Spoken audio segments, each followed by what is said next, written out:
Welcome to my channel Niki says. ಒಂದೂರಲ್ಲಿ ಅಪ್ಪ ಮಗ ಇರ್ತಾರೆ. ಒಬ್ಬನೇ ಮಗ ಅಂತ ಮುದ್ದಾಗಿ ಸಾಕ್ತಾರೆ. ಆದರೂ ಆ ಮಗನಿಗೆ ಸಂತೃಪ್ತಿನೇ ಇಲ್ಲ. ಅವರ ಅಪ್ಪ ಅಮ್ಮನ್ನ ಅವನೇ ಬೈಕೊಂಡು ಓಡಾಡ್ಕೊಂಡು ಉಂಡಾಡಿ ಗುಂಡ ಥರ ತಿನ್ಕೊಂಡಿರ್ತಾನೆ. ಎಷ್ಟೇ ಏನೇ ಮಾಡಿದ್ರೂ ಸ್ವಲ್ಪ ಸಮಯ ಮಾತ್ರ ಖುಷಿಯಾಗಿ ಇರ್ತಿದ್ದ. ಮತ್ತೆ ಯಥಾಸ್ಥಿತಿ ಬೈಕೊಂಡು ಓಡಾಡ್ತಿದ್ದ. ಆ ಮಗನಿಗೆ ಕಾರು ಅಂದರೆ ತುಂಬಾನೇ ಇಷ್ಟ. ಯಾವಾಗಲಾದ್ರೂ ಜ್ವರ ಬಂದಿದ್ರೆ ಕಾರ್ ಕೊಡ್ಸಿದ್ರೆ ಜ್ವರ ವಾಸಿ ಆಗ್ಬಿಡ್ತಿತ್ತು. ಪಕ್ಕದೂರಲ್ಲಿ ಜಾತ್ರೆ ನಡೀತಾ ಇರುತ್ತೆ. ಆ ಜಾತ್ರೆಗೆ ಈ ಮೂವರು ಬರ್ತಾರೆ. ಅದೂ ಬೇಕು ಇದೂ ಬೇಕು ಅಂತ ಕಣ್ಣಿಗೆ ಕಾಣಿಸಿದ್ದೆಲ್ಲ ಕೇಳ್ತಿರ್ತಾನೆ. ಮನೆಯಲ್ಲಿ ಇದೆ ಅಲ್ವಾ, ಬೇಡ ಬಾ ಅಂತ ಮುಂದೆ ಕರ್ಕೊಂಡು ಹೋಗ್ತಾ ಇರ್ಬೇಕಾದ್ರೆ ಅವನಿಗೆ ಹಾರಾಡೋ ಪಕ್ಷಿ ಕಾಣಿಸುತ್ತೆ. ಆ ಹಾರಾಡೋ ಪಕ್ಷಿ ಬೇಕೇ ಬೇಕು ಅಂತ ಹಠ ಮಾಡಿ ಕೂತ್ಕೊಳ್ತಾನೆ. ಅಪ್ಪ ಅಮ್ಮ ಎಷ್ಟೇ ಹೇಳಿದ್ರು ಅವನ ಹಠ ಅಂತೂ ಬಿಡ್ಲಿಲ್ಲ. ಅಪ್ಪ ಅಮ್ಮ ಅವರ ಬಂಧು ಬಳಗದವರನ್ನೆಲ್ಲ ಕೇಳ್ತಾರೆ. ಅವನು ಹಾರಾಡೋ ಪಕ್ಷಿ ಕೇಳ್ತಿದ್ದಾನೆ. ಎಷ್ಟೇ ಹೇಳಿದ್ರು ಕೇಳ್ತಿಲ್ಲ. ಏನ್ ಮಾಡೋದು? ಆಗ ಅವರುಗಳು ಬಂದು ಬುದ್ಧಿ ಹೇಳಿದ್ರೂ ಕೇಳಲಿಲ್ಲ. ಹಾರಾಡೋ ಪಕ್ಷಿ ಕಣೋ, ಅದಕ್ಕೆ ಅದರದೇ ಆದ ಫ್ರೀಡಮ್ ಇರುತ್ತೆ, ಅದನ್ನ ನೋಡ್ಕೊಳಕ್ಕಾಗುತ್ತಾ ಅಂತ ಎಷ್ಟು ಹೇಳಿದ್ರೂ ಇವನ ಹಠ ಮಾತ್ರ ಬಿಡ್ಲಿಲ್ಲ.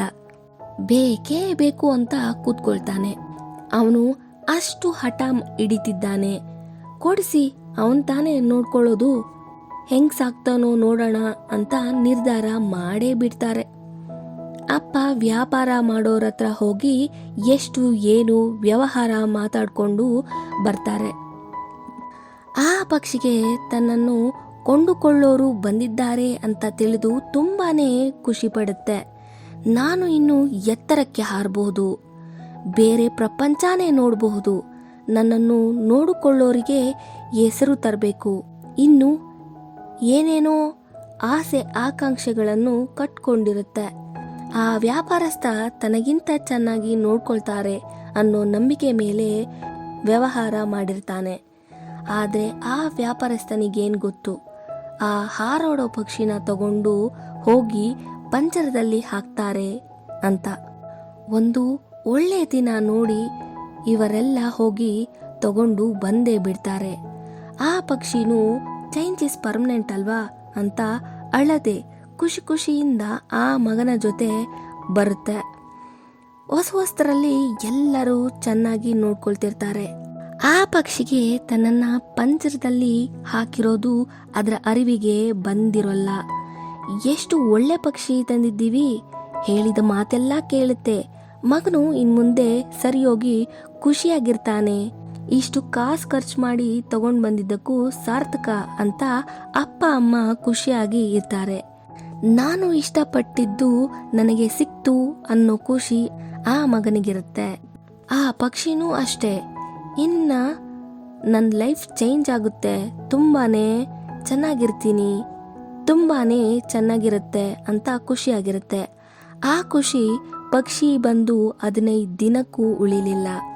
ಏಕೆಂದ್ರೆ ಮೊದಲೇ ಹೇಳಿದ ಹಾಗೆ ಆ ಮಗನ ಮನಸ್ಥಿತಿ ಸ್ಥಿರವಾಗಿ ಒಂದೇ ಕಡೆ ಇರ್ತಿರ್ಲಿಲ್ಲ. ಕೆಲವು ದಿನಗಳು ಮಾತ್ರ ಆ ಪಕ್ಷಿ ಜೊತೆ ಖುಷಿಯಾಗಿದ್ದ, ಮತ್ತೆ ಯಥಾಸ್ಥಿತಿ. ಮೊದಲಾದ್ರೆ ಅವರ ಅಪ್ಪ ಅಮ್ಮನ್ನ ಮಾತ್ರ ಬೈಕೊಂಡು ಇರ್ತಿದ್ದ. ಆದ್ರೆ ಈಗ ಈ ಪಕ್ಷಿನೂ ಸೇರ್ಸ್ಕೊಂಡು ಬೈಕೊಂಡು ಇರ್ತಾನೆ. ಫಸ್ಟು ಆ ಪಕ್ಷಿ ತಲೆ ಕೆಡ್ಸ್ಕೊಳ್ತಿರ್ಲಿಲ್ಲ, ಮತ್ತೆ ಅವನ ಬೈಗುಳನ ಸೀರಿಯಸ್ ಆಗಿ ಕನ್ಸಿಡರ್ ಮಾಡ್ತಿರ್ಲಿಲ್ಲ. ಅವನು ಬೈಬೇಕಾದ್ರೆ ಗಾಯತ್ರಿ ಮಂತ್ರ ಜಪ ಮಾಡ್ತಾ ಇರುತ್ತೆ. ಆದ್ರೆ ಅದರ ಅರಿವಿಗೆ ಬರುತ್ತೆ ನನ್ನನ್ನ ಪಂಜರದಲ್ಲಿ ಇಟ್ಟಿದ್ದಾರೆ ಅಂತ. ಆದ್ರೆ ಅದು ಪಾಸಿಟಿವ್ ಆಗಿ ಅರ್ಥ ಮಾಡ್ಕೊಳ್ಳುತ್ತೆ, ನಾನು ಹಾರಾಡೋ ಪಕ್ಷಿ ಅಲ್ವಾ, ನಾನು ಹಾರೋಗ್ಬಿಡ್ತೀನಿ ಅನ್ನೋ ಭಯ ಇರಬೇಕು. ಇಲ್ಲ, ಯಾರಾದ್ರೂ ಹಿಡ್ಕೊಂಡೋಗ್ಬಿಡ್ತಾರೆ ಅಂತ ಪಂಜರದಲ್ಲಿ ಹಾಕಿದ್ದಾರೆ, ನನ್ನನ್ನ ರಕ್ಷಣೆ ಮಾಡ್ತಿದ್ದಾರೆ ಅಂತ ತನ್ನಕ್ ತಾನೇ ಸಮಾಧಾನ ಮಾಡ್ಕೊಳ್ಳುತ್ತೆ. ಇದು ಅರ್ಥ ಆಗೋ ಅಷ್ಟರಲ್ಲಿ 3 ತಿಂಗಳು ಕಳೆದೇ ಹೋಗಿರುತ್ತೆ. ಚೇಂಜ್ ಇಸ್ ಪರ್ಮನೆಂಟ್ ಅಲ್ವಾ, ಮುಂದೊಂದು ದಿನ ಅವನ ಭಯ ಬಿಟ್ಟು ಪಂಜರದಿಂದ ಮುಕ್ತಿ ಕೊಡ್ತಾನೆ. ನಾನು ಹಾರಾಡಬಹುದು, ಮುಂದೆ ಚೆನ್ನಾಗಿ ಇರ್ತೀನಿ ಅಂದುಕೊಂಡಿರುತ್ತೆ. ಆ ಪಕ್ಷಿ ನಾನು ಎಲ್ಲಿ ಹಾರ್ಕೊಂಡು ಹೋಗೋಲ್ಲ, ನನ್ನ ಮಾಲೀಕ ನೀನೇ ತಾನೆ, ನಿನ್ನ ಬಿಟ್ಟು ನಾ ಎಲ್ಲಿಗೆ ಹೋಗ್ಲಿ, ನಿನ್ನ ಜೊತೆ ಸಂತೋಷವಾಗಿ ಇರೋಕೆ ಬಂದಿರೋದು, ನಾವು ಚೆನ್ನಾಗಿರೋಣ ಅಂತ ಎಷ್ಟೇ ಅರ್ಥ ಮಾಡಿಸಿದ್ರೂ ಅವನಿಗೆ ಅರ್ಥನೇ ಆಗೋಲ್ಲ. ಇವಾಗ ಬೈಯೋದರ ಜೊತೆ ಓಡಿಯೋದು ರೂಢಿ ಮಾಡ್ಕೊಂಡ. ಪಾಪ ಆ ಪಕ್ಷಿ ಬೈದಾಗ ಬೈಸ್ಕೊಂಡು, ಓಡಿದಾಗ ಓಡಿಸ್ಕೊಂಡು, ನಗಿಸುವಾಗ ನಕ್ಕೊಂಡು, ಅಳಿಸಿದಾಗ ಹತ್ಕೊಂಡು, ನನ್ನ ಲೈಫ್ ಇಷ್ಟೇ ಅಂತ ಪಂಜರದಲ್ಲಿ ಕಾಲ ಕಳೀತಾ ಇರುತ್ತೆ. ತನ್ನ ಆಹಾರನ ಹುಡ್ಕೊಂಡು ತಿನ್ನೋ ಸಾಮರ್ಥ್ಯ ಇದ್ರೂ ಇವನು ಹಾಕುವ ಆಹಾರವನ್ನ ತಿನ್ಕೊಂಡು ಹಾರಕ್ಕಾಗದೆ ತನ್ನ ಆಕಾರನ ಕಳ್ಕೊಂಡು ದಪ್ಪದಾಗ್ತಾ ಹೋಗುತ್ತೆ. ತಿಂದ್ರೂ ಬೈತಾನೆ, ತಿಂದೆ ಇದ್ರೂ ಬೈತಾನೆ, ಮಾತಾಡಿದ್ರೆ ಬೈತಾನೆ, ಮಾತಾಡದೆ ಇದ್ರೇನೂ ಬೈತಾನೆ. ಈ ಪಕ್ಷಿಗೆ ಎಷ್ಟು ಕೆಟ್ಟ ಕೆಟ್ಟ ಮಾತುಗಳಿಂದ ಬೈದ್ರೂ ತಲೆ ಕೆಡ್ಸ್ಕೊಳ್ತಿಲ್ಲಲ್ಲ, ಅಂದ್ರೆ ಅದಕ್ಕೆ ಅರ್ಥ ಗೊತ್ತಿಲ್ಲ ಅಂತ ಹೇಳಿ ಆ ಕೆಟ್ಟ ಕೆಟ್ಟ ಅವಾಚ್ಯ ಶಬ್ದಗಳ ಅರ್ಥನೂ ಆ ಪಕ್ಷಿಗೆ ಹೇಳಿ ಅರ್ಥ ಮಾಡಿಸ್ತಾನೆ. ಅಪ್ಪ ಅಮ್ಮನಿಗೆ ಇವನ ವರ್ತನೆ ಸರ್ವೇ ಸಾಮಾನ್ಯ. ಆ ಪಕ್ಷಿ ಬಂದಾದ್ಮೇಲನಾದ್ರೂ ಸರಿ ಹೋಗ್ತಾನೆ ಅನ್ಕೊಂಡಿದ್ರೆ ಅವನ ಕೂಗಾಟ ಕಿರ್ಚಾಟ ಇನ್ನೂ ಜಾಸ್ತಿನೇ ಆಯ್ತು ಅಂತ ಆ ಪಕ್ಷಿನ ದೂಷಿಸ್ತಾರೆ. ನಾನೆಷ್ಟೇ ಬೈದ್ರೂ ಹೊಡೆದ್ರೂ ನಾನು ಹೇಳ್ದಂಗೆ ಕೇಳ್ಕೊಂಡು ಬಿದ್ದಿರುತ್ತೆ ಆ ಪಕ್ಷಿ ಅನ್ನೋ ಅಹಂಕಾರ, ಧೈರ್ಯ, ಭರವಸೆ ಆ ಮಗನಿಗೆ. ಈ ಪಕ್ಷಿ ಮನೆಯಲ್ಲಿ ಯಾರು ಹೆಂಗೆ ಏನು ಎತ್ತ ಅಂತ ಅರ್ಥ ಮಾಡ್ಕೊಳ್ಳೋದಷ್ಟರಲ್ಲಿ 6 ತಿಂಗಳು ಕಳೆದೋಗಿರುತ್ತೆ. ಆ 6 ತಿಂಗಳೊಳಗೆ ಹಾರ್ದೇನೆ ಹಾರುವ ಸಾಮರ್ಥ್ಯನ ಕಳ್ಕೊಂಡಿತ್ತು. ತನ್ನ ಬಂಧು ಬಾಂಧವರೊಂದಿಗೆ ಮಾತನಾಡದೆ ಅದರ ಭಾಷೆನೇ ಮರಿತಾ ಹೋಗುತ್ತೆ. ನನ್ನಿಂದ ಏನು ಮಾಡಲಾಗುತ್ತಿಲ್ಲವಲ್ಲ ಮತ್ತು ಭವಿಷ್ಯದಲ್ಲಿ ಏನು ಮಾಡಲಾಗುವುದಿಲ್ಲವೇನೋ ಎಂದು ಭರವಸೆಯನ್ನ ಕಳೆದುಕೊಂಡಿರುತ್ತೆ. ಮೊದಲಿದ್ದ ಹಾಗೆ ಧೈರ್ಯ, ಛಲ, ಹುಮ್ಮಸ್ಸು, ಸ್ವಯಂ ಪ್ರೇರಣೆ ಎಲ್ಲ ಈಗ ಶೂನ್ಯವಾಗುತ್ತಿದೆ. ಸ್ವಂತತನ ಅನ್ನೋದನ್ನ ಕಳ್ಕೊಂಡು ಎಲ್ಲ ರೀತಿ ಕೂಗೋಗಿರುತ್ತೆ. ಅಚಾನಕ್ಕಾಗಿ ಒಂದು ದಿನ ಒಂದು ಕಾಲ್ ಬರುತ್ತೆ. ಅವಸರದಲ್ಲಿ ಬಟ್ಟೆಗಳನ್ನ ಪೆಟ್ಟಿಯಲ್ಲಿ ಇಟ್ಕೊಂಡು ಹೊರಟು ಹೋಗ್ತಾರೆ. ಮನೆಯಲ್ಲಿ ಪಕ್ಷಿ ಇರೋದು ಮರೆತೆ ಹೋಗಿರುತ್ತೆ ಅವರಿಗೆ. ಸಂಜೆ ಆಯ್ತು ಬರಲಿಲ್ಲ, 1 ದಿವಸ ಆಯ್ತು ಬರಲಿಲ್ಲ, 2 ದಿವಸ ಆದ್ರೂ ಬರಲಿಲ್ಲ.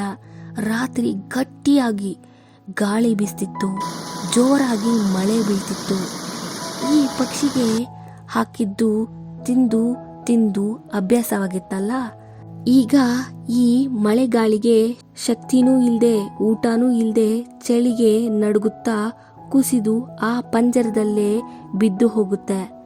ಕೊನೆಗೂ ಕೊನೆ ಉಸಿರು ಎಳೆಯುವ ಸಮಯ ಬಂದೇ ಬಿಟ್ಟಿದೆ. ಆ ಪಕ್ಷಿಯ ಆಸೆ ಆಕಾಂಕ್ಷೆಗಳು ಕೊನೆಯಾಯಿತೆ. ಇಲ್ಲಿಗೆ ಈ ಕತೆ ಮುಗಿಯೋಲ್ಲ. Watch part 2. ಅವರ ಅಪ್ಪ ಅಮ್ಮ ಮಗ ಸರಿಯೋಗ್ತಾನೆ ಅಂದ್ರಲ್ಲ, ಹಾಗಾದ್ರೆ ಏನು ಮುಚ್ಚಿಟ್ಟಿದ್ದಾರೆ? ಆ ಮಗನಿಗೆ ಅವನು ಮಾಡ್ತಿರುವ ತಪ್ಪು ಎಂದು ಅರ್ಥವಾಗುವುದಿಲ್ಲವೇ ಎಂದು ತಿಳಿಯುವುದೇ ಇಲ್ಲವೇ?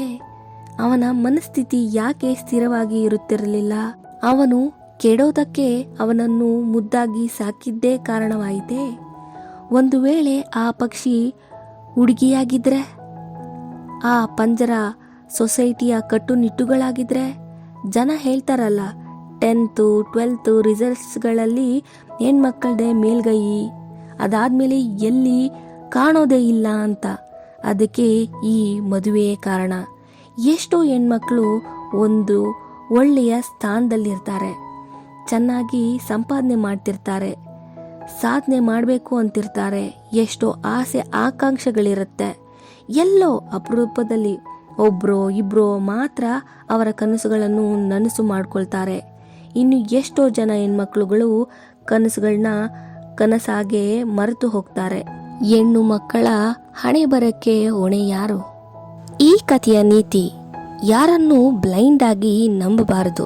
ಕೆಟ್ಟವ್ರಿಗೆ ಕೆಟ್ಟದ್ದು ಮಾಡೋದು ತುಂಬಾನೇ ಸುಲಭ, ತುಂಬ ಒಳ್ಳೆಯವರಾಗಿ ಮತ್ತು ತುಂಬ ತಾಳ್ಮೆ ಇದ್ದರೆ ಅದು ಅವರ ಜೀವಕ್ಕೆ ಕುತ್ತು ತರುತ್ತದೆ. ತಲೆ ಕೆಟ್ಟಿರೋರಿಗೆ ಎಷ್ಟೇ ಬುದ್ಧಿವಾದ ಹೇಳಿದ್ರೂ ಅದು ತಲೆಗೆ ದೂರಲ್ಲ. ಈ ಕಥೆಯಿಂದ ನೀವು ಇನ್ನೂ ಏನಾದರೂ ಕಲ್ತಿದ್ದೀರಾ? ಹಾಗಾದರೆ ಕಮೆಂಟ್ ಮಾಡಿ, ಲೈಕ್ ಮಾಡಿ, ಶೇರ್ ಮಾಡಿ. Thank you for watching. Keep watching. See you on next video.